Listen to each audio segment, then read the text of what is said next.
yeah, it was, Wow. I was in the hospital, but I could function. I mean, I'm not dead Right, yet. right. Like, why should I behave like I'm dead? People are saying, "Oh, you're still working. How? Why? Why? You should rest. You should." Yeah, I'm resting. I'm in the hospital resting, but I would like to remain active. I would like to create something of value, right? Do something productive with my time. Yeah, yeah. Yeah. And I think that kept me going. Yeah. So as in appearance, I look Indian. So that was my first identity. But in my currently, I'm a Taiwanese citizen. So Yeah. that's my new identity. That's and I think both are me. Both are me. Both represent me. And I'm proud. I'm proud of being both. And like you said just now, so it's you don't have to be how many percent one or like partially one and partially the other. You can be 100% of both. Yeah. And that makes you a 200% person. Yes. I like that. Yeah.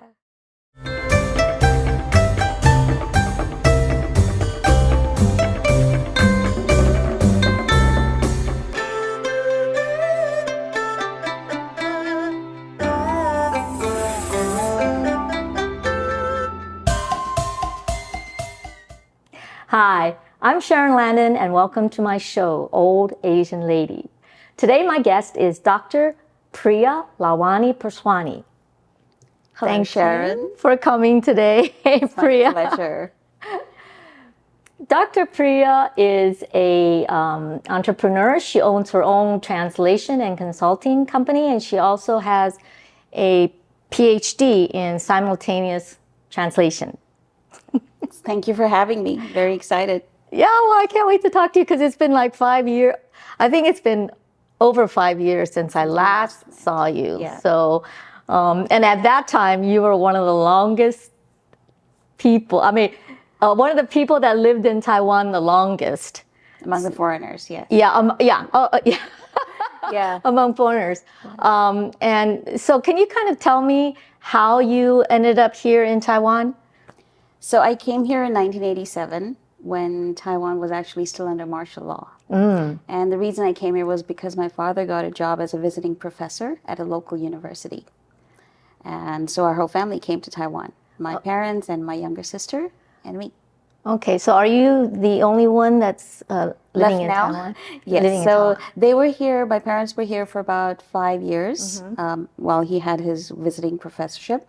And then after that was over, he went back. But I had just finished college and got admission into the master's program at NTU.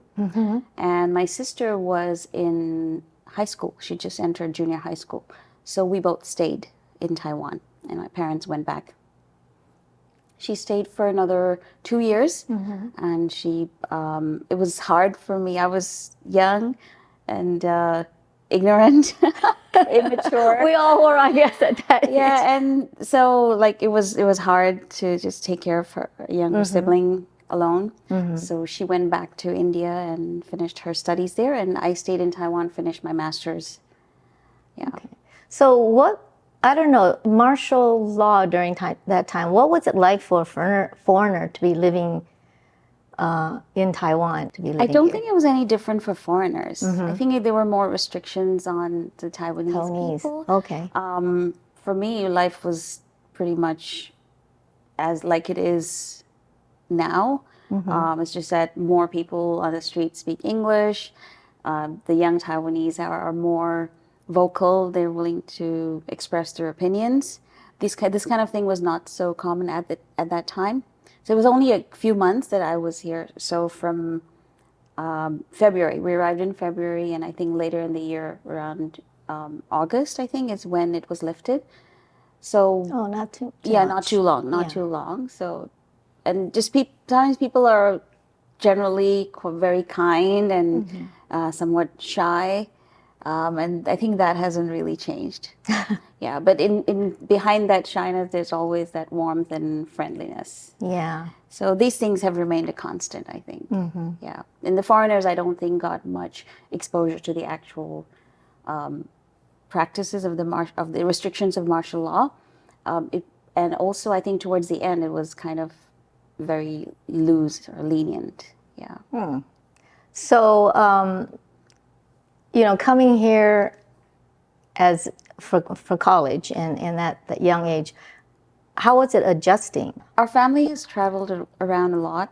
My father likes to work in different places, so we're used to going to a new place and adapting, just fitting in with interacting with the locals, enjoying the local culture and food, and learning the language. That's something our family has always done. And when we came to Taiwan, also we did the same.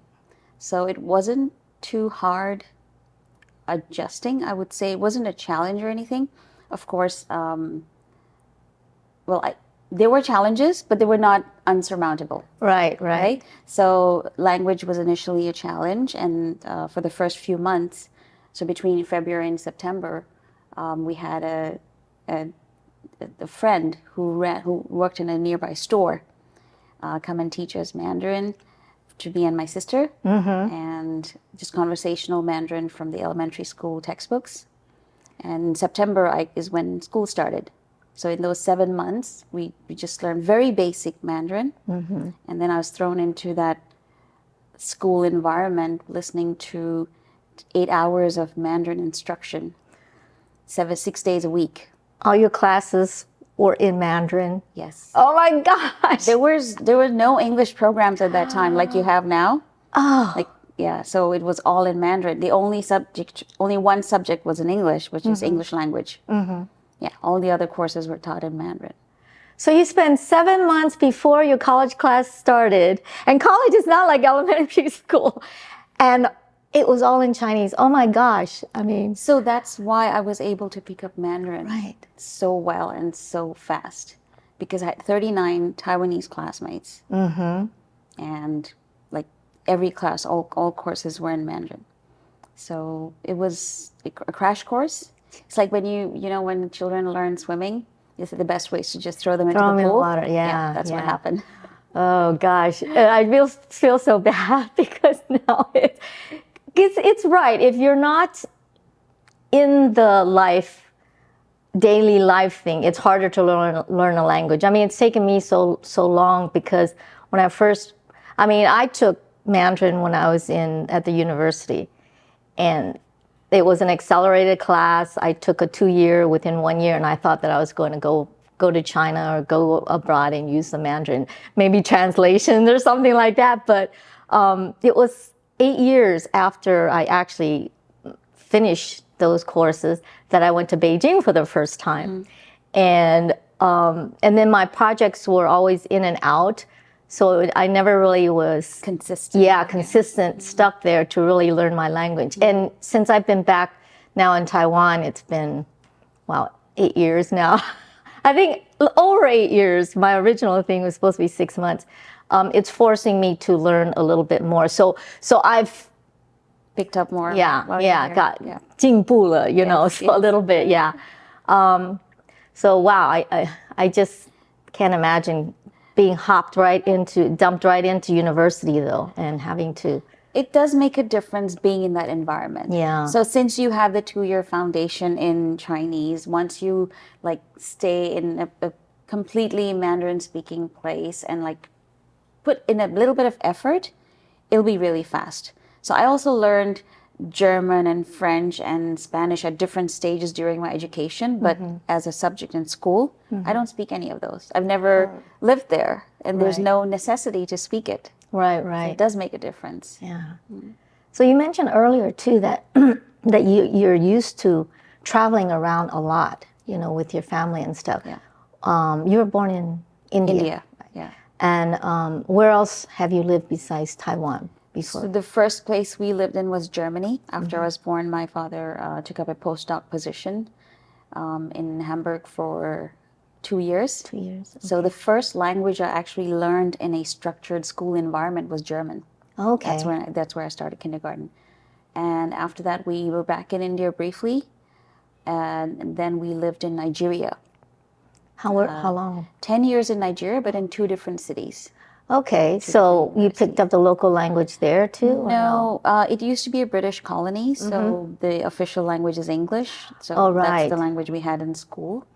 There's Pidgin English was commonly what we spoke with the locals. Yeah. I spoke that type of English when I was there, but I haven't been able to practice it since, so I don't understand it much. I can understand a little bit, Right. yeah, but I don't speak that. And then, so two different cities in Nigeria, and then we went back to India briefly before coming to Taiwan. Okay. Yeah. So when you were in Germany, you were really young, but in Nigeria, you were there for 10 years. So Yeah. what do you remember about living there in terms of culture or what the situation was like? When we got there in the first 5 years, it was a comfortable life. There was a lot of income from oil and petroleum, so it was easy to get household help. The education system was okay because there were some missionary schools. My father was teaching in one of the state university. My sister was born there. I think that's my best memory of Nigeria. My sister was born there. And then the second, when we moved to the other city, more towards the north, it was also similar. Things were okay initially, but then there started to be some societal issues. There were frequent coups, and it was not safe to continue there. So my father started to look for other opportunities in other countries. The other thing is, although Nigeria was a British colony and the official language is English, but it's surrounded by French colonies, places that were French colonies. So the foreign language that we need to learn in Nigeria is French. Right. So that's where I had French in high school. Okay. Yeah. Do you remember any French or use it? Not much. Just Parlez-vous greeting, ça français? va, ça va, merci beaucoup. Yeah. Yeah, je suis étudiant. Yeah. Things like that. I mean, I think I took 5 years and I haven't used it. So it's basically, I can understand some still now, but. So you're kind of basically like the term that they have now is a TCK, so third cultural kid. Yeah. And I feel like, I mean, do you feel that with your experiences, actually you mentioned it earlier, that you guys were used to moving around, and so it wasn't so much of an adjustment for you. I feel like that's kind of a trait for TCKs. Yes. A lot. Do you feel that being a TCK, for the people that don't know what it is, it's Third culture kid. Right, third cultural kid. And so it's children that spend most of their childhood time outside of their home native country. Yeah. Yeah. Do you feel like being a TCK changed your thinking or your outlook about I think different so. things? I think it has made me more adaptable, flexible, open-minded, more inclusive, willing to listen to other points of view. And if I could live my life all over again, I would do the same. Yeah. Yeah. Yeah. So I was born in India, and I'm Indian to Indian parents. So I fit in that definition of the TCK, like growing up overseas. But I sometimes wonder about my children. So they're both born in Taiwan. Yeah. They haven't moved around much, but they've attended the international school. So they've been exposed, like TCKs, to like another culture Right. from a very early age. And they look Indian. Yeah. So it's like a mixture of three different. So they feel and talk and act American, but they look Indian. Yeah. But their place of birth is Taiwan. Yeah. So how does that work if they're born in Taiwan, a foreigner that's born in Taiwan? It's still a foreigner. Okay. Taiwan Yeah. does not give citizenship Right. or Okay. nationality based on birth. Oh. Which is a pity. I think I know there's some discussion going on about that, but with the declining birth rate, I think this is something Taiwan can look at. So in terms of that, then, how often do your kids go to India? It can't really Can't be say back. Yeah. Right. Yeah. Not very often. And are they Do they know the language, or have you? So my daughter, who's older, knows Hindi. I mean, and my son can understand Hindi, but not speak it very well. Yeah. So they're both fluent in Mandarin and English. Yeah. How about Taiwanese? Not yet. That's a hard thing to learn. In Taipei, it's really not a Not conducive so much, environment right? to learn Taiwanese. I mean, I tried, but it's because I need it for my work sometimes. Yeah. Yeah. So in terms of identity, then, how do they, or even you, how do you see yourself, or how do your kids see themselves in terms of, they're not really TCKs, but they have a whole different situation going on. Yeah. I don't know if there's a term for that kind of child. Yeah. I still identify as Indian. I think Indian culture is very deeply ingrained in us because of maybe our family, what the traditions, the cultures, rituals that we've learned at home, and then Bollywood definitely helps, to keep in touch with the language, and the music and the dance, all of that, and I've been strongly promoting Indian culture in Taiwan as well. So I have been in this field of work.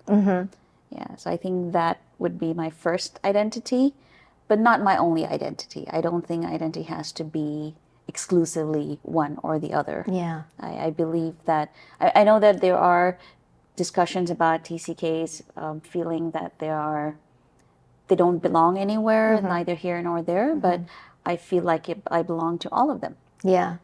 And I would like to get the positivity from each of these different identities and bring them together. Yeah. Yeah. Yeah. I know for me, it was an identity thing for a long time. And I've now that I'm an old Asian lady, I've pretty much settled into the fact that instead of what I previously thought, that I was 50-50, 50% Chinese, 50% American, I'm actually 100% of each. Yeah, so exactly. I'm a 200%er, so it makes, it's what you said. Yes. It's important for positive thinking too about that. Yeah, I like the way you put it. Yeah.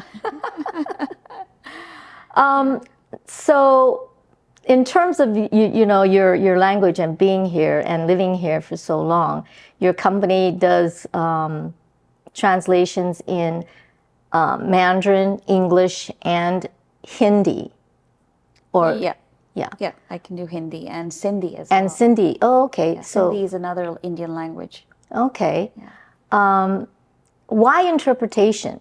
How did you? I mean, was that something that you always thought that you wanted to do, or did you fall into it?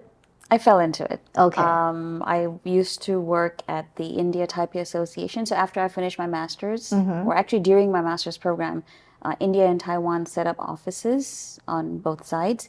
So the Indian office in Taiwan, the ambassador was looking for someone to come work at the office. So I joined, it's called the India Taipei Association.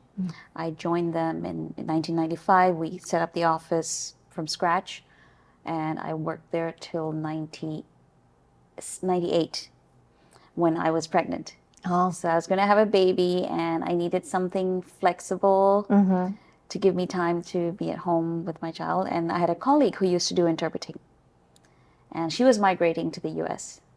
So she introduced me. She felt that I would do a good job, and I tried it out, and the rest is history. It's just like the clients were very happy, and I loved it. I loved doing the work, and it's there was at that time, this was 97. I started in 97. So at that time, Taiwan was becoming more international. There was more and more demand for this type of service. Yeah, so I think everything worked out really well. So when did you get to the point where you felt that you were totally fluent in Mandarin that you're able to do Mandarin translations? I think the fluency came in the early years when I was in college because you're absorbing high-level academic Mandarin. You know, language, there's the casual conversational language, and then there's the academic language. Yeah. So in the university, luckily for me, I was able to pick up academic Mandarin, which is the kind of language that's used in these settings where we do interpretation, like for conferences and forums or stuff like that. So that really helped. I think the fluency was there.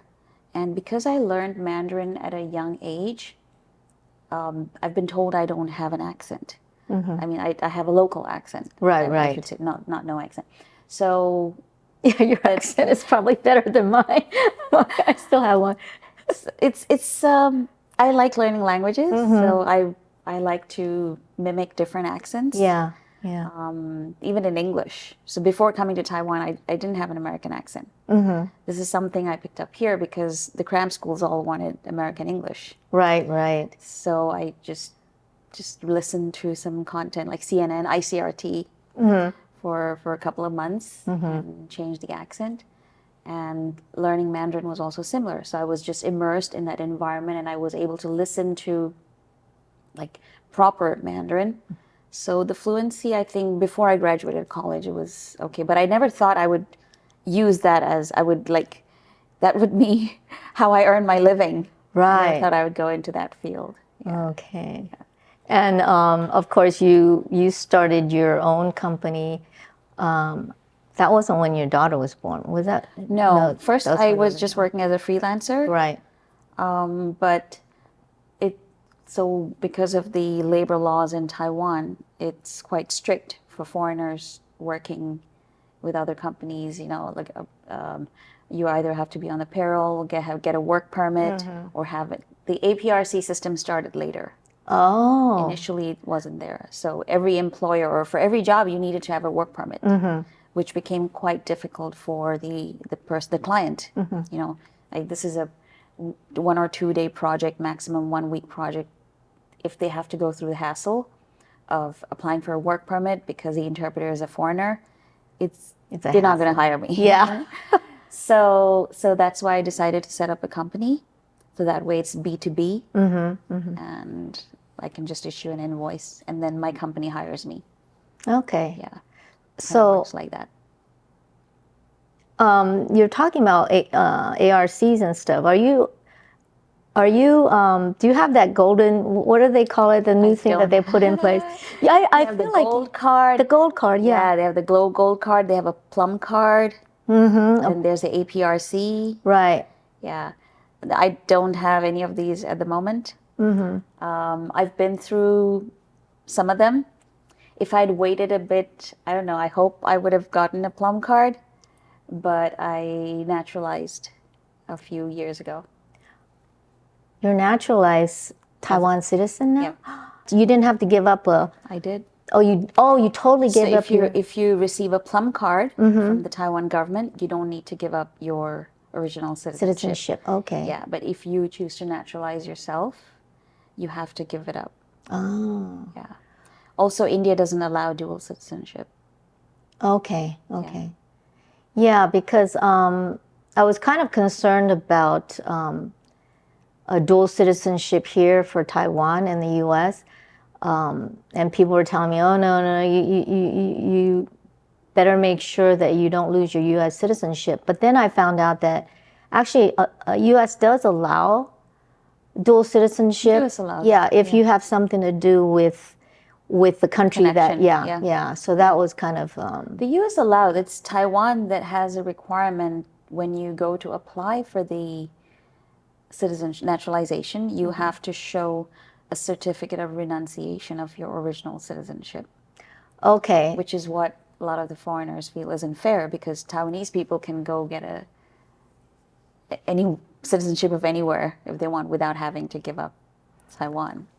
Yeah. So there difference of thinking. Yeah. So we talked earlier about identity. So now I feel like you said, that's why. I feel 100% Taiwanese Yeah. and 100% Indian. So are your kids also naturalized? I mean, or are they? One is, One isn't. is. Yeah. Okay. And it was a choice that you gave them whether they wanted to do it or not? No, it was actually something I was forced to do because my daughter wanted to naturalize. And she was not an adult yet at that time. And one parent had to do it with her. Oh. So I got the short straw, long straw, one of the straws. And your son is not, is it because of if he was naturalized and he'd have to belong? He's happy to do that. He's willing to defend Taiwan if the need arises.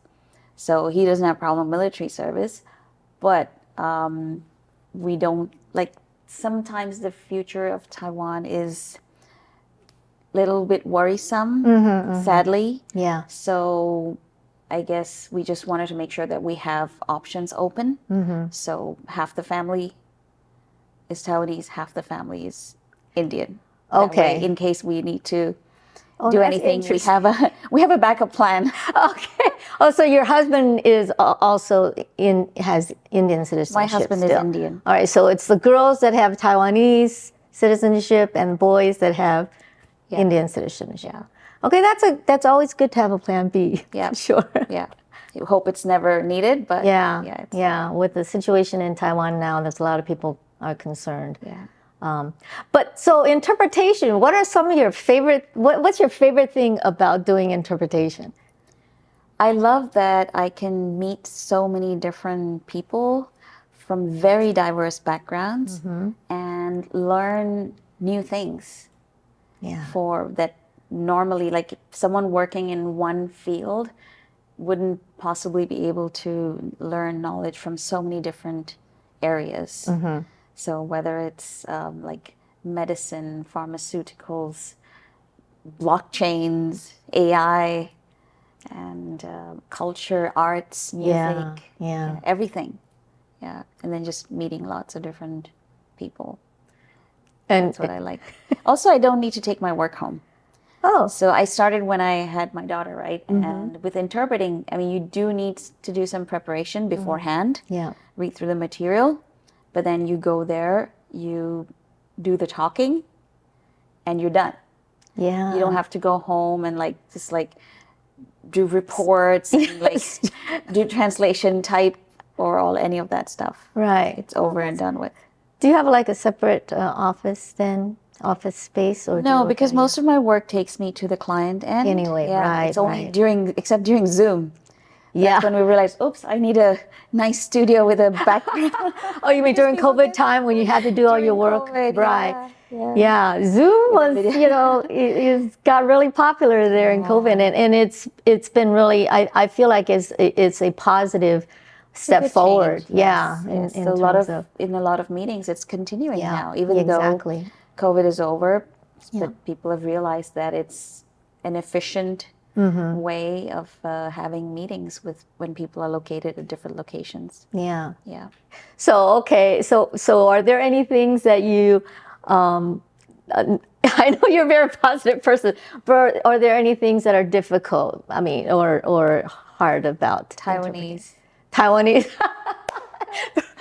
Some of my clients, some of the people I interpret for, like to jump into Taiwanese once in a while, the occasional idiom or like catchy phrase that everyone knows except me. So those are challenging. Yeah, how do you handle it then if somebody does their that? staffers know that I don't know the Taiwanese so well. In fact, they themselves know I don't know Taiwanese. So, because I've interpreted for the mayors of Taipei and New Taipei, they sometimes like to say things in Taiwanese, and they know I don't know it very well. So they'll turn around and tell them, do you know what that means? Okay, this is what it means. Oh, that's very gracious. Yeah, that's kind. It's really nice of them. Yeah. Oh, so you just mentioned the mayor. What are some of your favorite projects that you've done interpreting, or that you felt was the most memorable that you've done? There are many. You're the go-to person probably for a lot of translations now. So there's so many to. There are not. I mean, there are other excellent interpreters in Taiwan as well, and I just feel honored to be able to have the opportunity to do this work. I've loved interpreting for Mayor Ke, Mayor Ho, Mayor Jiang. Many meetings where they're meeting with the Indian representative, the local Taiwan government side asked me to come and interpret. So it feels good. So you've done interpreting for so long. I mean, do you ever feel nervous before an interpreting job, or I mean, you know, before you have to go on stage and actually start doing it? Not really. Not really. Not anymore. Yeah. I did in a couple of times. Yeah, the first time I interpreted for Mayor Jiang when he took office. Yeah, because I don't know. I was a bit nervous at that time, and because I know he speaks English very well. Right. Yeah. So I wasn't sure what to expect, what his style was, because I'd worked with the previous two mayors for a long time, more than 4 years. So when there's a new, very important government personality or public personality, then I guess the first time it's a bit, because you're not used to their style. Right. Yeah. Oh, that would be the thing. Adjusting, because I need to adjust. Yeah. He's not going to adjust to me. Yeah. I need to adjust to his style. Because simultaneous interpretation is not easy. Actually, it's easier. Is it? Yeah, simultaneous is easier. Why is that? Because you are speaking at the same time. You're listening and speaking. You don't need to put things into your memory or note things down, and you can just keep the same pace as a speaker. So I find simultaneous much easier than consecutive. Oh. Consecutive is more challenging because you need to have good note-taking skills or a good memory. So if you're taking notes, then you need to be able to write in such a way that you can read your own notes after a few minutes. I tried shorthand one time, and it's like, oh my God, I can't. So in interpreting school, they teach consecutive note-taking. Ah, okay. But I never went to interpreting school. I did my PhD in interpreting 10 years after I was already interpreting. Oh. Why did you I went make back that? to school. Yeah. Yeah. So from 97, when I started doing interpreting, it was all simultaneous. And I went to master into the PhD program only in 2012 because I'd been doing interpreting work, but my degrees were both in management. And I wanted to get a degree in translation, but I did not want to do another master's. Right. That's why I applied to the PhD program. Yeah. And it was hard. If I'd known how hard it was, I probably wouldn't have applied. Well, you passed it, and here you are. Yeah, at almost the last day. Oh, really? I mean, was it because you had, you were doing a full, motherhood, working and all of that stuff? Yeah. Luckily, my kids were older at that time, so not so much pressure there. But I was working full time, and it wasn't like I needed the degree to get a job or anything. So I didn't have the necessity or the urgency. And I loved taking the classes. I loved learning. So I took consecutive note-taking and other master's programs. These are usually taught in the master's level, not in the PhD, but I did take those courses. But then I had to write a thesis. You have to do some research. So that part wasn't as much fun. So I took, normally in Taiwan, you can do PhD for 7 years, and you can take 2 years leave. Okay. So I took the total 9 years. Right. And then because of COVID, we had the level 3 alert in 2020, 21. Yep. So we got 3 months extra for that. Oh, well, that's so I cool. I took 9 years and 3 months. Well, everything always works out for the best, I know, yeah. Yeah, because, now that I'm more fluent in Mandarin. I can tell in interpretations, whether simultaneous or other stuff, whether people are doing it right or not. I mean, I can pick that up. So I don't even know if you're able to say this, but was there one project ever that you had that, you know, it was just really things just didn't happen right, or you made any big mistakes or flubs or anything like that? Are you allowed to say that? These things happen. Some things happen. The biggest challenge, I would say, for me and for a lot of interpreters, I would say, is numbers, big numbers. Oh. Because in English they're counted by thousands, so thousand, million, billion, trillion, and then in Mandarin it's like 百千万 十亿百亿, you know, so the conversion between numbers gets challenging. And then currencies, when you add currencies into that whole mix, some presenters will know that, okay, I'm speaking to an international audience, I should convert my money into a standard currency or local currency, but some don't. So then either you try doing the conversion or you just use whatever currency they used. So these are some challenges for doing that.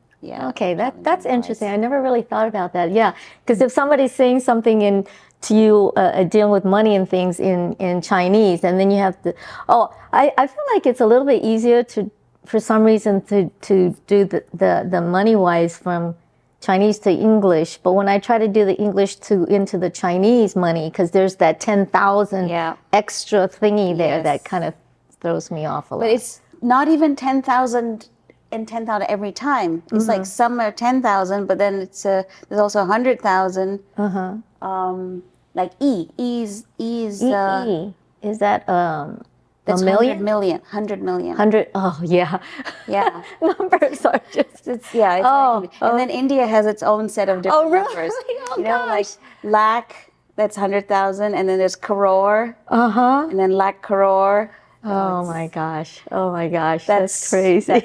And the second most challenging thing I would say is Japanese place names. Japanese city names. Okay. Because in Chinese, because they have kanji characters. So they have a pronunciation in Chinese, in Mandarin. Right. But has no connection with their Japanese or English pronunciation. Right. Because the English name comes from the Japanese pronunciation. Yeah. That's true, because in Chinese, I find out, you know, my sister's in there talking about certain cities or certain places. And I'm like, what is that? That's totally different. Yeah. Especially the U.S. states or U.S., you know, whatever. I'm thinking, and they say it like I should know it, but it's totally different than a lot of it is totally different. So yeah, I can imagine that would be super challenging. So what was the funnest project you've ever done in translation, whether it's in Chinese or Hindi or I can talk about very non-fun translations because I often get called into court or police stations to interpret for someone who's been arrested. Oh, really? Like a foreigner, and then people from like South Asia, because we have similar language. Right. Oh, that's Does that happen often? So it's been happening, I would say, on average, once in 2 months. Oh. Yeah. Okay. Five times a year. Yeah. Yes, I don't like that kind. Yeah. Well, do you get paid, right, when you get called in by the? But the pay is like minuscule. It's so tiny. So it's more like you're doing it as a service, like basically pro bono. Right. It barely covers your transportation. Oh. Yeah. And sometimes it's in the like you have to go to other cities because some of the detention centers for those who overstay their visas are outside of Taipei. Oh. Yeah. But apart from that, everything is fun. I enjoy whether it's government events or even hosting. I also host events as an MC. Oh. Yeah. I think you founded an Indian in Taiwan I platform. Yeah, that's just a Facebook page and a Facebook group. And yeah, we have about 7,000 people in that group right now. It's basically a platform for Indians to share information, ask questions, reach out if they need any support, and organize activities. Yeah. So the other part of that too, that's more like a social helping out type of thing. But you also mentioned the connection for Taiwan and India. Do you do a lot of? Yeah, I do. We organize, so there's another organization called the India Music and Culture Center that's run by a friend, Mr. Jeffrey Yu, a Taiwanese who's been to India so many times, and he organizes an Indian culture festival every year. So we're in our 21st year now. Wow. And it's going to be held soon. And so I do host for that event. I also MC for events organized by the India Taipei Association, even the Taipei City government, and some other associations like Gonghui, industry associations in Taiwan. Yeah, those kind of events. How is the relationship between India and Taiwan? Because Taiwan is not recognized by India as an official country, right? I mean, same as U.S. Yeah. But is it something that's changed, the relationship changed from the time that, I mean, I'm sure it's progressed and changed, but what is it like at this point? So after the offices opened on both sides in 1995, interaction between India and Taiwan has grown. And whether it's in terms of trade, investment, lots of Taiwanese companies now setting up offices of factories in India, because Taiwan had the southbound policy before, and then when President Tai came, they called it the new southbound policy, where they included India, and India has an Act East policy. Okay. So both of these policies have kind of complemented each other, and there are also now, there's more understanding about India in Taiwan. People want to know more about the culture, the movies, the food, the traditions. Yeah, and we're trying to promote that. It's very important for people on both sides to interact and be understanding towards each other. Yeah. I mean, I think it's always important to, you said there's like 7,000 Indians that are So in the group, that's the people in the group, but in Taiwan, there are about 6,000, 5 to 6,000 Indians in Taiwan. Yeah, and since there's such a big group here, I feel like it's really good cultural wise to be able to understand different cultures, perceptions, their Festivals are a very important thing in India because there are so many. Right. And it's also a good way to share with another culture. So festivals are definitely a focus of our outreach. And I think Taiwan is also doing similar things in India. So helping Indians understand more about Taiwan. Okay. There are sometimes dance troupes from Taiwan that go to India to perform. They're invited by the Taiwan office there. There's a lot of outreach happening with the schools in India because India has a huge population, largest in the world, 1.4 billion people. Oh, is that more than Chinese? It is even? now. Wow, it is this year. really? Yeah. I never thought that would happen. It did. And it's a very young population. And they're very ambitious, so they want to go out and study and work. And Taiwanese schools need students. Yeah. So a lot of universities are going to India to recruit students. Some Indian companies have also got offices in Taiwan. So in the software industry, there's also an Indian automotive manufacturer that has that supplies their trucks in Taiwan. Well, that's interesting because software, it seems logical, or technology, but I didn't know about the car trucks. Yeah. Okay, so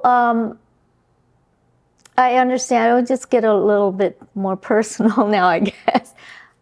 I understand that in, was it 2022 or a couple of years ago, 22. that you were diagnosed with breast cancer, Yeah. and here you are, So could you share a little bit about that process and maybe what was like the first thing that came to your mind when you first found that you had that breast cancer? So this was in 22. So it was a year after I graduated. I finished my thesis. Taiwan offers regular mammograms for women above the age of 40. So I used to do that every 2 years. Yeah. So the previous time I did it, it was clear. So that was in 2020.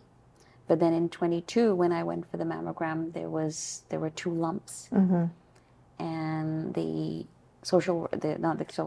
case, they have volunteers. So they actually call you. It's time for a mammogram. You should come do the mammogram. Yeah, or those older Taiwanese people, right? They have volunteers at in the hospital. Hospitals, They'll call you. They'll reach out Yeah. wherever your file is. So they did, and then she called me back. She said, "Okay, there's something in it. You need to come see a breast surgeon." And she helped me make an appointment. So I went, and they did a biopsy right away, ultrasound and biopsy, and when the report came back, it was malignant. The 2 lumps were malignant. So he said that, okay, we need to treat this, and he suggested surgery. And so breast cancer is one of the more common cancers now. It has high recovery rates, but the age is getting younger. Younger people are getting it. So it's after that, after it's happened to me, I've made it a point to encourage women to be alert to this risk and just get themselves checked regularly. Yeah, I had twice, the last 2 times that I had it, I had to go back in and get a Ultrasound? Ultrasound, because they saw that there were maybe some stuff. Yeah. But both times it ended up not to be anything. That's but good. I can imagine. So yeah, what did you think when you were first told that you had it?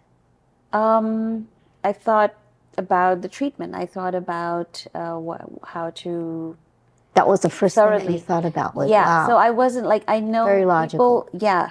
So I didn't cry, or I didn't go into depression, or like the doctor wanted me, like, do you want to tell your family? Do you want to let someone know? I said, no, I'm fine. I just took it as a scientific fact that needs to be dealt with. Right. Yeah. So like there was an option to either do a partial surgery, just get the lump out, lumpectomy, but he said, no, there are chances of coming back. It might recur. So I said, no, just cut everything. Just get rid of it completely and do the full chemo treatment that they suggested, and radiation. So because it's so common, there's pretty much standard protocols for treatment. What stage, what it should follow. So they thought it was a stage 2 because there were 2 small lumps. But when he operated, because I'd gone for a full mastectomy, so they found that it had spread to tumor cells had spread to the lymph nodes. They were also infected, so those had to be taken out as well. So it ended up being a stage 3. Oh. Yeah. So I asked him, like, how come 2 years ago there was nothing? Yeah. So he said, either because no imagery is 100% guaranteed. So either it was so tiny that it wasn't visible in the scans that they took, or it has grown so fast in 2 years, which might be possible because I was like under high stress at that time because of the thesis. So in Taiwan, do you feel, really confident in the medical things? Because now that I'm thinking that when you were clear, and then I had the 2 that had to go back for the scan, was that MRI? Is that an ultrasound or MRI? The first one they do is a mammogram, is like right. They did like that. an X-ray. Yeah, and then I had to go back. And then when you go back, they do an ultrasound. Okay, so it's only an ultrasound. I guess I never had an MRI. But in terms of now I'm thinking, oh no, should I go try to get further tests or something like that or further scans? Maybe a second opinion. Yeah. Yeah. If they've done an ultrasound, or so if they do an ultrasound and they're still doubtful, then they'll do a biopsy. So they'll actually put a needle in Right. to get the sample out, a specimen, and then they'll analyze it in the lab to make sure whether it's benign or malignant. Right. I'm confident in the whole process here. So in the preventive part, follow up, make sure you do your checks.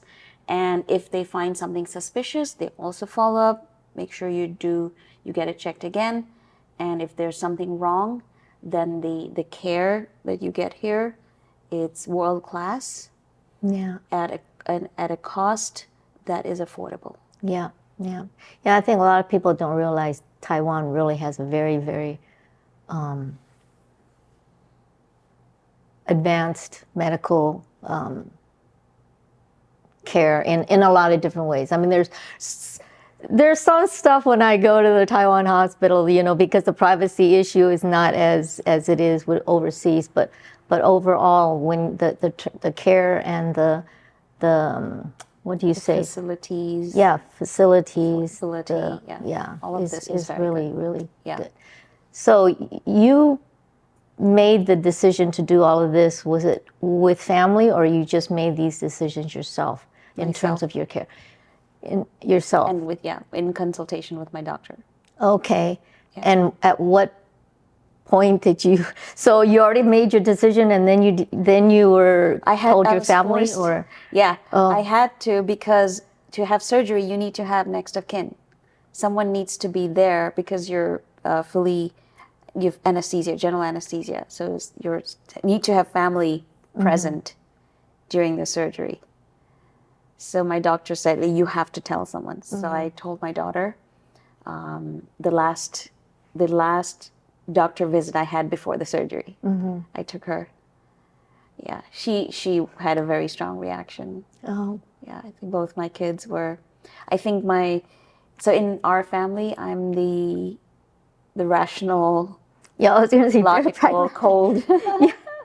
Like when I go to see the doctor, I just ask specific questions about, Right. or what, because in Taiwan they give you a lot of medicines, for like a whole strip of I in know. the clinic. So Yeah. I have questions about each one. Why am I taking this? Okay, Yeah. don't give it to me this long thing. Give me each one separately so I can decide what I need to take, what I don't need to take. Right. So that's my style. That's what I usually do.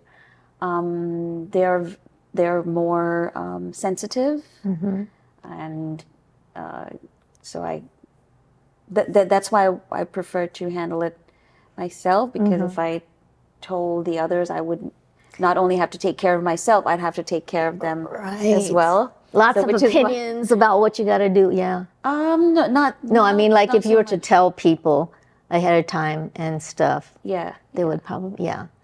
yeah. But I was more concerned about, other people will give suggestions, but I was more concerned about my family. Yeah, yeah. And like if I told them earlier, I would have had to provide more emotional support to them. So instead of in addition to taking care of myself, I would have to take care of others too. So that's why I would just handle it alone as long as I could. And so my daughter, I guess genuinely, because now it's in her family history. So it is directly related to her own health. Right. Yeah. So she was a bit worried. And so she also went in for a checkup. And I just said, like, it's okay. If you get it, you deal with it. Yeah. If you don't get it, you deal with that too. Yeah. I feel like the having kind of a objective or that type of look into it sometimes makes it easier. I don't know if I ever found that I had cancer, if I would be able to handle like you, but I think mindset is so important. Positive mindset is very important. Yeah. And remaining active. So I continued working even after the diagnosis. Okay. And During treatment as well, or? During treatment as well. Okay. Wow. I had about 5 Zoom meetings from the hospital room. Did the 10 days I was there. Okay.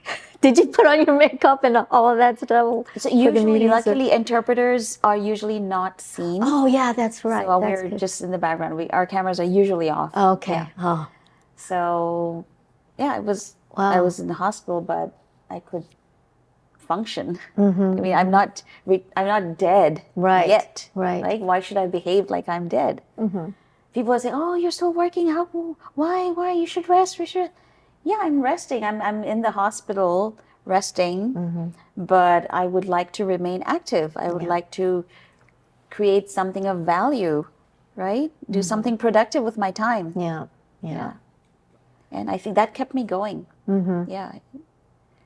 Well, I mean, I guess, I don't know if you could call that a defining moment in your life, but was there stuff that you took out of the process because of this, Diet.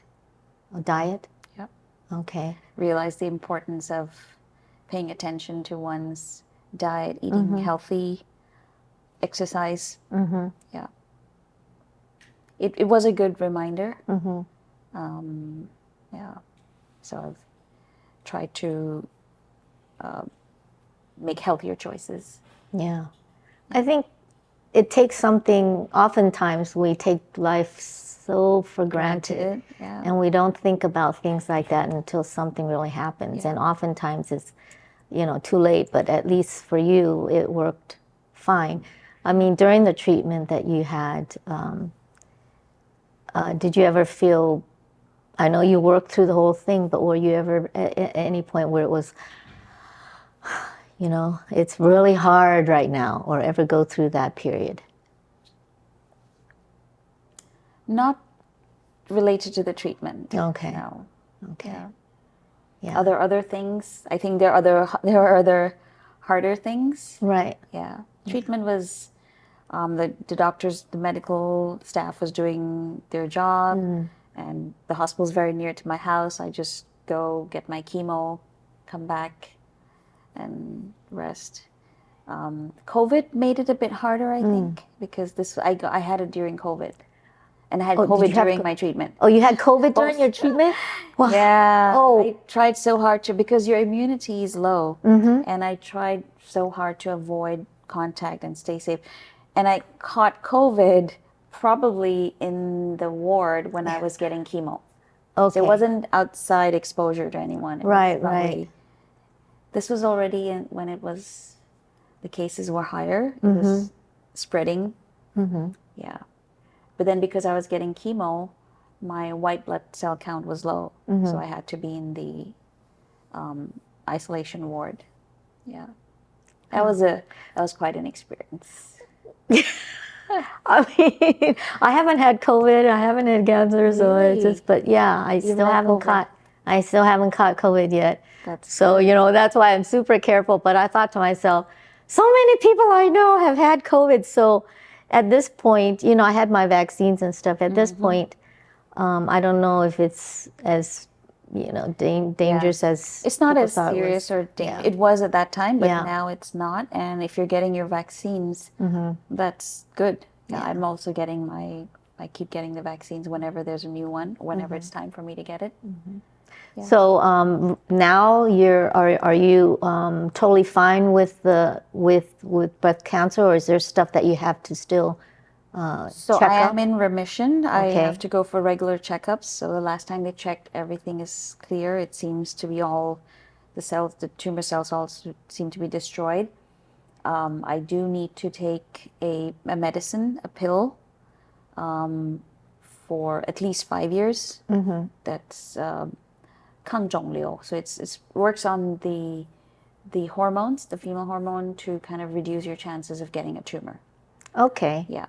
Is that a normal treatment or normal process? So people who have been through breast cancer treatment are then put on this drug for at least 5 years.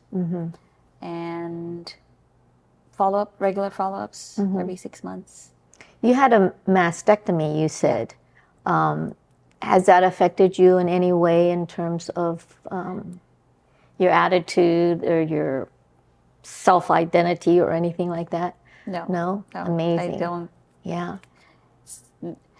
It's a pragmatic side of you. Yeah. The doctor said, "Oh, you can do reconstructive surgery. You know, you can like right at the same time." So they cut it off, and then the plastic surgeon comes in, and then they put something temporarily, and then you come back again after a few weeks, and then they'll put a more permanent thing, and then stitch it up, and then the scar will be here, here, here. I don't need that. I want the most thorough cleaning and the quick, most efficient, like stitching up. Right. That's it. Yeah. So he said, "Oh, we can save the nipple so that in the future, if you change your mind." I'm not going to change my mind. Don't do it. No. I'll do it. I'll do it for you. So he still insisted on doing it. It was funny, but I think it's not what identifies me. Right. Yeah. Yeah. Because I know there are women that are. I know. I met one recently that really identified with that, and she had the whole thing because that was part of her, So people have different choices. Exactly. And, Exactly. Everyone is respected. Everyone can make their own choice. I have my priorities, and like physical appearance is not the top one among those. Yeah. Yeah. Okay. So do you have anything else that you would like to share with the audience? So as in appearance, I look Indian. So that was my first identity. But currently, I'm a Taiwanese citizen. So that's my new identity. And I think both are me. Both are me. Both represent me. And I'm proud. I'm proud of being both.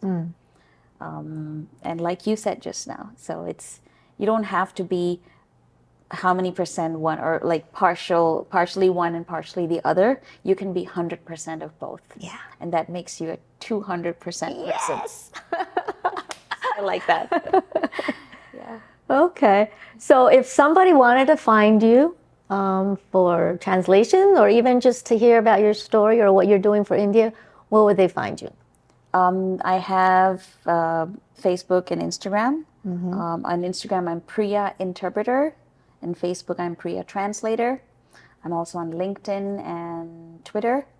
Yeah. Wow. So all those social platforms. It's very important to do branding these days. Yeah, so really, that's why right. I have it right there. I noticed that. Did you design that yourself? Yeah. Oh, very cool. Very cool. And that's not the best part of it. What? Because when I go to meetings, because I have a foreigner face, so in Taiwan, people think I'm the client. Oh. So I need to keep telling them, no, I'm the interpreter, I'm not the client. So I just got it printed on my shirt. See? Oh, interpreter. Yeah, It's funny because I've had an interview with one other lady, and she has an Asian face, and people used to always think that she was the interpreter and not the boss, you know? So it's like a total the other way thing. around. Yeah. Yeah.